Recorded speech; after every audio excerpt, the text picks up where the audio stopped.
Eh bien, ce qui s'est passé, c'est que j'ai rencontré des fascistes. Selon ma bonne habitude, je n'entre pas par l'entrée des VIP, parce que je préfère entrer par l'entrée normale. Et là, des individus en nombre m'ont jeté l'un une bouteille de bière qui a atterri sur la nuque. Vous pouvez du reste, si vous voulez respirer une odeur de bière, vous approchez de ma veste. J'ai reçu une espèce de bombe inflammable, je ne sais pas comment ça s'appelle, hein, qu'un policier heureusement a pu éloigner, sinon elle aurait enflammé mon pantalon. Hein.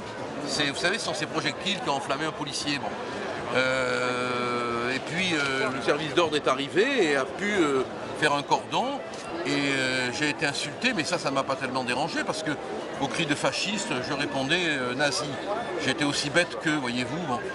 Et je trouve vraiment que ce qui caractérise le fascisme, c'est les atteintes à la liberté d'expression. Voilà.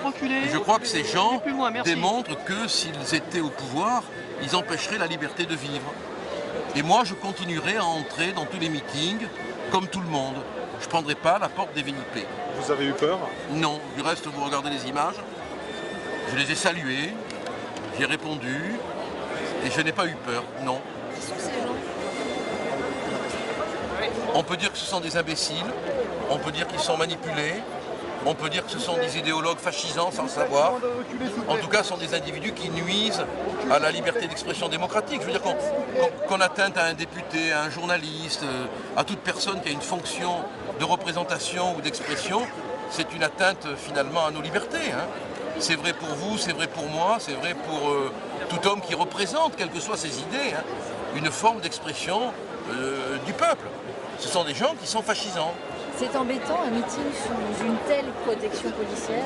Mais non, parce qu'on voit bien que c'est 200-300 personnes. Seulement c'est immédiatement amplifié par la loupe médiatique. Les corps de policiers, on ne les invente pas, il y en a beaucoup autour du Zénith. Oui, mais ce qui est paradoxal, c'est qu'il y a beaucoup plus de quarts de policiers que de manifestants. Mais il suffit de 50 manifestants pour qu'immédiatement la presse le reprenne et que ça donne une impression amplifiée. Bon, mais c'est vrai qu'on peut semer le trouble avec 30 personnes. Hein. Déjà, Gramsci, dans son livre, conseillait de le faire dans les réunions. Hein. Vous n'avez pas l'impression de faire campagne sous escorte? Comment? Vous n'avez pas l'impression de faire campagne sous escorte? De faire campagne sous Sous escorte un peu? Il n'y a pas d'escorte girl, il n'y a pas d'escorte man. Moi, j'ai pas d'escorte, je ressortirai sans escorte. Voilà. Mais pour Marine Le Pen, quelle image ça renvoie? Mais ce qui devrait vous préoccuper, si je peux me permettre, vous êtes quand même les défenseurs de la liberté d'expression, c'est ce qu'on empêche des gens d'aller librement dans une réunion.